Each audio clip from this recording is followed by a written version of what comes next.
Is it on? Yes, it is recording, but it's looking quite flat, I think. I'm just going to add one of my correction LUTs.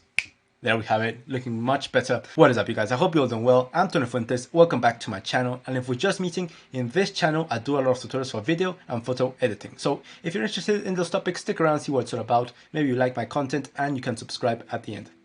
Okay, so today's video is going to be a very basic one. I'm just going to show you my best export settings from Premiere Pro for uploading videos to YouTube. Now, this video has been requested several times in the comment sections down below, and today we're going to answer them. Now, in order to export the best quality for YouTube, we need to take into consideration 4 different aspects. First of all, we need to take into consideration the resolution or the quality of our video that we're creating on camera. Secondly, how we edit it, the sequence settings. Thirdly, our export settings, which is the most tedious part. And finally, the overall compression that YouTube applies to our videos. Okay, now first of all, resolution and quality of our files. Now, I always like to shoot in the best quality that my camera can give me. That's why we pay so much for these cameras, to use those features. And for example, in my A6500, I shoot in 4K, 24 frames per second, which has 100 megabits per second. Now, the 100 megabits per second is quite important because it's determining the amount of information, will it be from colors, capturing colors, or dynamic range per second of our entire clip. Now, my A7 IV, which I'm shooting right now, shoots 4K at 24 frames per second up to 240 megabits per second. So it's a considerable upgrade in amount of information that it's capturing per second, but it also adds up into how big the files are. Now, when I'm shooting 4K 60, it goes up to 600 megabits per second. So that's so much information, but it's achieving a lot of information that we can play around in color grading, and the quality is just going to be outstanding with a lot of dynamic range and loads of colors to play around with. Now, why am I telling you all of this? Now, the megabits per second at the end that I mentioned is quite important if we want to achieve the best quality output of our video when we get down to the export settings themselves. Now, the second point that we really have to check is our sequence settings. Now, if you jump into Premiere Pro, okay, so here we have this project of the teal and orange tutorial that I uploaded the week before, and now we can see that here we have our sequence, and if we go up to sequence and sequence settings, we can see all the values. Now, I always like to shoot in a time base of 24 frames per second, or just a little bit down at 23.976. And also here we can see the resolution, which is 4K. That's because my first clip, my initial clip, which we're looking at right here, here it is, it's shot in 4K. Here we can see the resolution. Now, I do not recommend what so many people do in social media, which is create a video in 1080 and then they resize it all the way to 4K and export it, believing that it will be uploaded in a better quality. Now, that's not how resolution works. That's a big lie. If you have a 1080 clip or a 720 clip and you make it bigger up the way up to 4K, you're not going to achieve a better quality or better resolution. What you're just doing is expanding and just basically making bigger the pixels that you already have, losing a lot of quality so it fits a larger frame. So if you play back that video which you made in 1080 in 4K, in a 4K screen, you're going to see that it doesn't have much detail. So you're losing so much detail. In essence, it isn't a 4K video, it's just a 1080p video that you made bigger, and therefore you're losing so much information. So I always recommend you guys to edit and export in the values that you shot the video with, whether it be 720, whether it be 1080, whether it be 4K, just edit in those same values and export in that manner. So having said that, over here we have a clip which is in 4K, and therefore our sequence is in 4K as well, with the same values. Then square pixels is the aspect ratio that I would like to go with. So personally, I've never had to change the square pixels. Maybe if you're shooting anamorphic and you need to de-squeeze your footage, you can always go over here, down here, and select anamorphic, and the program will automatically de-squeeze everything. Then everything else, I leave it at default. Over here, the preview is just basically what we're looking at down here. There's no point in me putting 4K values over here just because my screen isn't 4K, it's just full HD. And then I'm just gonna select OK. Now, talking about the sequence, now we can see that I have 2 types of files. We have this one, which is 4K, which is the one that we have over here. And then we have the screenshots or the screen grabs of my computer, which, as we can see, are in 1080. That's basically because the resolution on my screen, which I'm recording, isn't 4K. Now, in order to adapt that file into my 4K timeline, what I have to do is only just expand the scale up to 200%. Now we can see if we return it to the original, it's just 1/4 of 4K. So 4 times 1080 gives you the amount of 4K. Now I know I just told you not to expand your files, but this is just a screen grab, guys. I think I can get away with expanding the resolution of a screen grab of an editing program where you're not going to notice really the loss of information. And having said that, most of my watchers or my viewers watch my tutorials from their cell phone or from their PC, which I doubt they have 5K or 4K resolutions. Now, if you go into a 4K TV, a big 55-inch, well, you are going to notice that difference of resolution, that I'm expanding it and just making it bigger than it actually is. But as a quick recap, just leave your timeline with the maximum resolution of your clip. Don't make it bigger, don't make it smaller, so you're not losing any more information. Okay, so next up, number 3, the most important step is our export settings. So to go into export in Premiere Pro, you can go with Command M or Control M in your computer. And here we have our export settings. Okay, at the left we have a preview of our video clip over here with our final results. And first of all, the export settings, you can always go down to the presets, and here you have the default settings for YouTube. I don't like to tamper with them, I don't like to play with them because I like to customize some of the things. Now the format, I like to use H.265, which is normally the files that our cameras, our mirrorless cameras shoot, but also it's the file size or the file format that YouTube recommends, just because it's not too big, but it does retain some of its quality. So I like to leave it like that. Then down here in output name, you can obviously change the name of your output file and also select where you want the program to export it. Then export video and audio should be checked. And then all of these from effects, mixer, audio, all of these, I don't like to tamper with them. I just select video, and in video, just make sure that the values over here of the width and size are correct, and then render at maximum depth. Now marking this button will make sure that Premiere Pro exports your video with the highest dynamic range possible. As a cost of longer export times. Now, if you don't mark this one, Premiere Pro will export a lot faster your video, but you may be seeing some clipping in the highlights, in the shadows, and a lot less colors that you originally shot because it's cutting out a lot of the dynamic range of your video. So always leave it check marked. Okay, down here, I don't like to move anything. In performance, you can check mark hardware encoding, so your computer uses your GPU to export your video, or software encoding if you want the processor to do it. I leave it always at hardware. That's because I have an NVIDIA GTX 2060, which is more than enough to export my video quicker than my processor. So I just like to leave it at hardware encoding. Then everything else is just basically the same. And then we arrive at bitrate settings. Now this is the most important part of our export settings, which will determine the quality of our video and how Premiere Pro renders it. So right now we have two sliders. We have, first of all, the target bitrate down here, and then we have the bitrate encoding.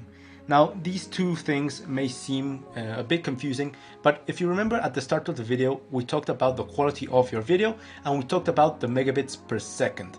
Now, as just a reminder, my A7 IV 4K at 24 frames per second shoots at 240 megabits per second. So in a hypothetical scenario where I want to export the best quality settings out there that my camera can give and the program can do, right here in target bitrate, I will select 240 megabits per second, and as we can see, it's all the way at the top because Premiere Pro is detecting that this is the highest bitrate that my video has. This would be the absolute best quality, and then in bitrate encoding, I would go with constant bitrate. Now this would ensure that every single second of this video will be rendered at 240 megabits per second, being outputted in the highest quality possible. Now the constant bitrate, what it's just doing is allowing every single one of those seconds to be exported at this bitrate. So in essence, we're obtaining with this combination the highest quality video that we can get. But as a result, look at the size. This is 34 gigabytes of one video. So this is enormous, guys. Now, as I told you, this is the ideal scenario where maybe you're exporting a movie or you're exporting a documentary for a client or something like that. This isn't necessary for YouTube, of course. Okay, so before I jump into the compression on YouTube and the overall settings that I actually use for YouTube, I'm just going to go ahead and explain to you constant bitrate and variable bitrate. Now, constant bitrate, what it does is basically rendering every single second of the video with the output value that we adjusted down here, which is 240 megabits per second. So every single second of the entire video is going to be outputted at the maximum quality. Now, variable bitrate, what it does is Premiere Pro automatically or intelligently selects which parts of the video contain more information, whether it be from color, whether it be from dynamic range or movement movement, and in those parts it makes emphasis with higher bitrate. And in static shots like this one, let's say, where there's not a lot happening, the bitrate is gonna drop so it doesn't consume a lot of time in the render settings and a lot of file size in these parts. So it's basically going up and down with the bitrate on your video depending on the scene, and it's just reducing the export times and the file size. So it's a more efficient way to render your video. So over here we have two options of variable bitrate. So first of all, we have one pass, and then we have a second one which adds another slider. So by adding two passes, what it does, Premiere Pro will go over your file twice and determine more accurately where in the video you're gonna need more bitrate and where you're gonna need less. Now, as you can see, we have two sliders, and one of them is the same one, the maximum bitrate, which will determine the highest bitrate that you want in your video, and then the target bitrate will act as an anchor or as a standard. Let's say this is a tutorial, a talking head video, and I'm just gonna leave it at 50 as the overall bitrate that I want to achieve in the most parts of this video. But if the video has any part with high action, or Premiere Pro detects any part that contains a lot of information, it's going to go all the way up to a maximum of 240. So in essence, this is a variable bitrate, but you're creating some parameters. So as a basic, as a lowest, you're going to create a 50 megabits per second. But if the program detects there's something with a lot of actions, we've set it with 240 bits per second, so we can go all the way up if needed. So that's the thing we have to remember. Now, all these things are hypothetical, just in case you want to achieve the best overall quality for your video, would it be with constant bitrate or variable bitrate. Now, the fourth aspect that we have to take into consideration before we export our video for YouTube and nail down our settings is the compression that YouTube has. So there's no point in exporting your video at 240 megabits per second if you're going to upload it to YouTube. Why? Because of compression. Now, if we open up the help tab on YouTube over here, we can see that YouTube has some recommendations for our export settings and our variable bit rates. So over here we have, for example, for a common SDR video over here, normal video like a talking headshot, we have 4K over here, the resolution, and it's recommending us some bit rates over here at 35 to 45 for simple videos, or for action-packed videos or high frame rates, 53 to 68 megabits per second. Now for HDR videos, it's recommending a maximum of 85 megabits per second and just a 56 maximum for normal videos. So basically YouTube, what it's telling us over here is the compression rates that it's going to add to your video. So it doesn't matter if you're exporting a video at 240 megabits per second, YouTube is going to compress that if it considers it has enough action packed or enough dynamic range or enough color grading, all the way down to 85 megabits per second at a minimum. If you're shooting a tutorial, it's going to compact it all the way down to a 50 megabits per second, or even lower to 35 megabits per second. So there's no point in exporting your video in a very high bit rate if YouTube is already going to compress it.